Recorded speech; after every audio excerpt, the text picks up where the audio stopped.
ரமலான் மாதத்துல எங்கட ஹாஜத்துகள் நிறைவேறுவதற்காக, அல்லாஹ்வை நெருங்கிக் கொள்வதற்காக, தரஜாவை உயர்த்தி கொள்வதற்காக சதக்காக்களை தான் அதிகமாக கொடுக்கணும். ரமலான்ல யாருக்கு ஜக்காத்து கொடுக்க வேண்டிய நிலைமை வருதோ அவருக்கு மட்டும்தான் ரமலான்ல ஜக்காத். இன்னும் ஒரு குர்ஆன் ஆயத்தில் அல்லாஹ் தஆலா சொல்கிறான், லைஸல் பிர்ர அன்து வல்லு வுஜூஹக்கும் கிபலல் மஷ்ரிகி வல் மக்ரிப். அந்த காலத்துல பைத்துல் முகத்திஸ பார்த்து தான் எங்கட கிப்லா இருந்தது. அதுக்கு பிறகு ரசூல் ஸல்லல்லாஹு அலைஹி வஸல்லம் அவங்களோட விருப்பம் இந்த கிப்லா காபத்துல்லாஹ் போத்துக்கு வரணும். இப்ப நான் உங்களை பார்த்துக்கோ நிக்கிறேன். இப்ப நீங்க எல்லாரும் காபத்துல்லாவை முன்னோக்கி கிப்லா முன்னோக்கி இருக்கிறீங்க.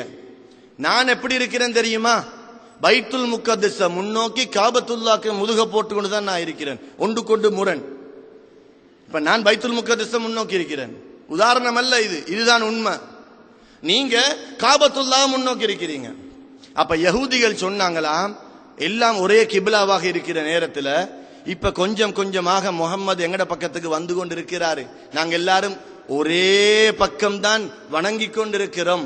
எனவே முகம்மதுடைய மனிதர்கள் நாங்க எல்லாரும் இப்ப கிட்டத்தட்ட ஒன்று காலப்போக்கில் எங்கட யஹூதி நசாராக்களுடைய பாட்டியில வந்து சேர்ந்துருவாங்க ஸல்லல்லாஹு அலைஹி வஸல்லம் என்று சொன்னாங்களாம். இது காதுல விழுந்தது. அன்றைய நாள்ல இருந்து கண்மணி நாயகம் ஸல்லல்லாஹு அலைஹி வஸல்லம் அவர்கள் வானத்தின் பக்கம் பார்வையை உயர்த்தியவர்களாக, கல்பால, வாயால சொல்லல்ல, கல்பால யா அல்லாஹ் எங்களுடைய கிப்லா காபாவாக மாறக்கூடாதா என்று கல்பால சிந்திச்சு ஆசை வச்சுக்கொண்டே இருந்தாங்க. இந்த கட்டத்தில் தான் அல்லாஹு தஆலா ஒரு குர்ஆன் ஆயத்தை இறக்குறான். கத் நரா தகல்லுப வஜ்ஹிக ஃபிஸ் ஸமா. யா ரசூலல்லாஹ், அல்லாஹ்வுடைய ரசூலே, உங்களோட பார்வை வானத்தின் பக்கம் வந்துட்டு போறத நாங்க அவதானித்துக் கொண்டிருக்கிறோம். ஃபலனுவல்லியன்னக கிப்லத்தன் தர்லாஹா, உங்களோட விருப்பத்தின்படி நாங்கள் கிப்லாவை மாற்றுகிறோம். தர்லாஹா, உங்களோட விருப்பம் காபத்துல்லாவா, உங்களுக்காக வேண்டி பைத்துல் முகத்திஸை விட்டும் நாங்கள் இப்பொழுது காபத்துல்லாவுக்கு கிப்லாவை மாற்றி தருகிறோம் என்று அல்லாஹு தஆலா சொல்லி, ஃபவல்லி வஜ்ஹக ஷத்ரல் மஸ்ஜிதில் ஹராம். இப்ப பைத்துல் முகத்திஸ் பக்கம் இருக்கிறீங்க. தொழுது கொண்டிருக்கும் பொழுது இந்த ஆயத்து வந்தது. இப்ப பைத்துல் முகத்திஸின் பக்கம் இருக்கிறீங்க. எனவே உங்களோட முகத்தை, உடம்ப அப்படியே காபத்துல்லாவுக்கு திருப்புங்க என்று தொழுகையிலேயே திரும்பினாங்க. அது வேற விஷயம். இந்த அப்ப யஹூதிகள் மறுபக்கம் பார்த்துக்கொண்டு நிற்கிறாங்க. மஷ்ரிக்கு பக்கம், மக்ரிபு பக்கம், அப்படி கிழக்கு மேற்கு அப்படி இருக்குது தானே. அந்த பக்கத்துல ரெண்டு பாட்டியாக வந்துட்டுது. இப்ப இதத்தான் அல்லாஹ் சொல்றான், லைஸல் பிர்ர, சூரத்துல் பக்ராவுல வருது, அன்து வல்லு வுஜூஹக்கும் கிபலல் மஷ்ரிகி வல் மக்ரிப். கிழக்கு பக்கத்திலேயோ மேற்கு பக்கத்திலேயோ நீங்க முகத்தை போடுவதன் மூலம் உங்களுக்கு நல்ல மனிதனாக ஆக முடியாது. அல்லாஹ்வுக்கு நெருங்கிய மனிதனாக ஆகிறதா இருந்தா அதுக்கென்ற ஒரு சில விஷயம் இருக்குது. அல்லாஹ் சொல்கிறான், கிப்லாவுக்கு முகத்தை போடுவதன் மூலம் மட்டும் உங்களால் நல்லவர்களாக ஆக முடியாது. இந்த பிர் என்று சொன்னா அல்லாஹ்விடத்தில் ஆக நெருக்கமான நல்ல மனிதன், அதுதான் பிர் என்று சொல்றேன். இதே போல் இன்னும் ஒரு ஆயத்து வருது, லன் தனாலுல் பிர்ர ஹத்தா துன்ஃபிகு மிம்மா துஹிப்பூன். உங்களுக்கு ஆக விருப்பமானதை அல்லாம நீங்க வேற விருப்பம் இல்லாத செலவழிச்சு போட்டு அல்லாஹ் கிட்ட உங்களுக்கு நல்ல மனுஷனா ஆக முடியாது. உங்களுக்கு எது ஆக விருப்பமோ அதைத்தான் நீங்க செலவழிக்க வேண்டும். இந்த குர்ஆன் ஆயத் இறங்கும் பொழுது, அதாவது லன் தனாலுல் பிர்ர ஹத்தா துன்ஃபிகு மிம்மா துஹிப்பூன் என்ற அந்த குர்ஆன் ஆயத் இறங்கும் பொழுது அந்த இடத்தில் அபூ தல்ஹா ரலியல்லாஹு அன்ஹு இருந்தாங்க. இந்த செய்தியை சொன்னாங்க. சொன்ன உடனே எழும்பினாங்க. எழும்பி, யா ரசூலல்லாஹ், எனக்கென்று ஒரு தோட்டம் இருக்குது. அந்த தோட்டத்தின் பெயர் பைருஹா. பைருஹா என்ற அந்த தோட்டத்தில் நாயகம் ஸல்லல்லாஹு அலைஹி வஸல்லம் அவர்கள் வந்து குளிப்பார்கள். மஸ்ஜிது நபவியில, அதாவது இப்பொழுது 21வது கேட், மலிக் ஃபஹத், பாபுல் மலிக் ஃபஹத், கிங் ஃபஹத் கேட் என்று சொல்லுவோமே, அந்த கிங் ஃபஹத் கேட்டோட 21வது கேட்டுக்கு பக்கத்தில் இருந்த இடம்தான் அவர்களுடைய அந்த பைருஹா என்ற தோட்டம். செல்லக்கூடியவர்களுக்கு பார்க்கலாம். அந்த தோட்டம் பெரிய ஒரு தோட்டம். அதிகமாக மதீனா முனவ்வராவில் ஈச்சப்பழம் வருமானத்தை கொடுக்கக்கூடிய ஒரு தோட்டம் பைருஹா தோட்டம். பரக்கத்தான ஒரு தோட்டம், ரஹமத்தான ஒரு தோட்டம். கண்மணி நாயகம் ஸல்லல்லாஹு அலைஹி வஸல்லம் அவர்கள் மஸ்ஜிதுன் நபவி ஷரீஃப்ல தொழுவிச்சிட்டு எனல் வருவதற்காக வேண்டி வந்து பைருஹா என்ற அந்த தோட்டத்தில் அப்படியே வந்து உட்காருவார்கள், ஈச்சப்பழம் சாப்பிடுவார்கள், தண்ணி குடிப்பார்கள், சாய்வார்கள், தொழுவார்கள். இதுக்காக வேண்டி அபூ தல்ஹா ரலியல்லாஹு அன்ஹு ஈச்சப்பழத்தில வருமானம் ஒரு பக்கம் இருக்கட்டும், ரஹமத்துல் லில் ஆலமீன் என்னுடைய தோட்டத்துக்கு வாராங்க போறாங்க, எத்தனை கோடி வந்தாலும் நான் இதை விற்பனை செய்ய மாட்டேன் என்று கொண்டிருந்தாங்க. இந்த கட்டத்தில் தான் லன் தனாலுல் பிர்ர ஹத்தா துன்ஃபிகு மிம்மா துஹிப்பூன், அதுல ஒரு கிணறு ஒன்றும் இருந்தது. அந்த கிணறுட அடையாளத்தை இப்ப மதீனா முனவ்வராவில் அதை வச்சிருக்கிறாங்க. இப்படி ஒரு ரவுண்ட் காப்பட் போட்டு மறைச்சிருக்கிறாங்க. அதை இந்த ஆயத்திறங்கிட்டது. நீங்க ஆக விரும்பினது அல்லாவுக்காக வேண்டி கொடுக்காத வரையில நீங்க நல்லவர்களாக ஆக முடியாது.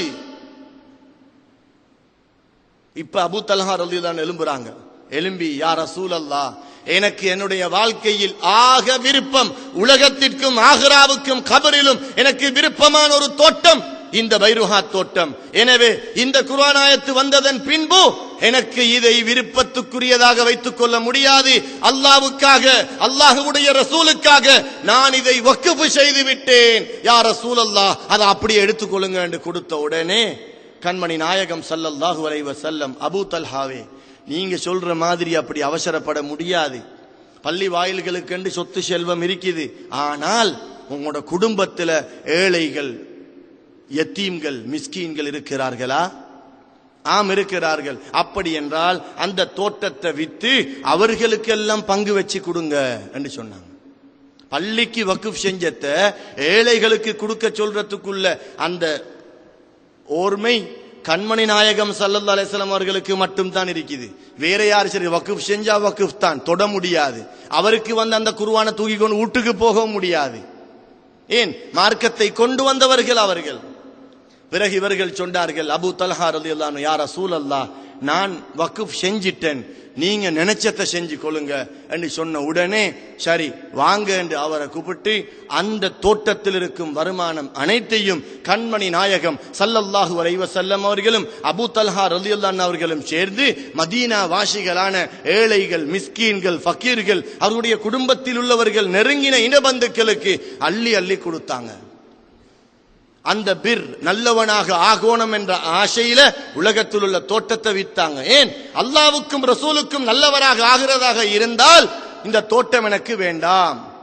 அதே பிர் தான் இங்க அல்லாஹ் சொல்றான், லைசல் பிர்ர, உங்களுக்கு பர்ருகளாக நல்லடியார்களாக ஆகுவதற்கு வடக்கு கிழக்கு மேற்குக்கு முகத்தை மட்டும் போட்டு போதாது.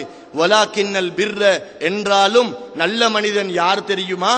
பின்னால் அல்லாஹ் சொல்லிக்கொண்டே போறான். யார் இந்த நல்ல மனிதன்? இந்த அல்லாஹ் தஆலா சொல்லக்கூடிய விளக்கம் எனக்கிட்ட இருக்குதா, என் மனைவி கிட்ட இருக்குதா, என் சகோதரர்கிட்ட இருக்குதா, என் நண்பர்களுக்கிட்ட இருக்குதான்றதை நாங்க பார்க்கணும். வலாக்கின்னல் பிர்ர என்றாலும் ஆக நல்ல மனிதன் அல்லாஹ்விடத்துல யாரு தெரியுமா? மன் ஆமன பில்லாஹ், அல்லாஹ்வை கொண்டு அவர் ஈமான் கொண்டிருப்பார். அது சரி. வல் யௌமில் ஆகிர், கியாமத்தினால நம்பி ஈமான் கொண்டிருப்பார். கியாமத்தினால நம்புறேன்னு சொன்னா தஃப்சீர்ல எழுதுறாங்க, ஒரு பாவம் செய்யும் பொழுது நான் இதுக்கு கியாமத்தினால பதில் சொல்லணுமே என்று பயந்து அந்த பாவத்தை விட்டு விடுவா. அதுதான் கியாமத்தினால நம்புறேன்டா. நாங்க பள்ளிக்கூடத்துல பாடமாக்கின மாதிரியே தான் இப்ப 40 வயசு ஆகும் அப்படித்தான். ஆமன்து பில்லாஹி வ மலாயிகத்திஹி வ குதுபிஹி வ ரசூலிஹி வல் யௌமில் ஆகிர். கியாமத்தினால நாங்க ஈமான் கொண்டி. கியாமத்தினால ஈமான் கொண்டவர் பாவம் செய்ய மாட்டார். கியாமத்தினால ஈமான் கொண்டவர் பொய் பேச மாட்டார், புறம் பேச மாட்டார், மக்களுடைய மனதை நோவிக்க மாட்டார், ஏச மாட்டார், துன்புறுத்த மாட்டார். சதக்காக்களும் நல்ல விடயங்களும் மட்டும்தான் செய்வார். வல் யௌமில் ஆகிர் வல் மலாயிகத்தி, மலாயிக்காமார்களையும் அவர்கள் ஈமான் கொள்ளுவார்கள் நல்லவர்கள். வல் கித்தாபி, வேதங்களையும் ஈமான் கொள்ளுவார்கள்.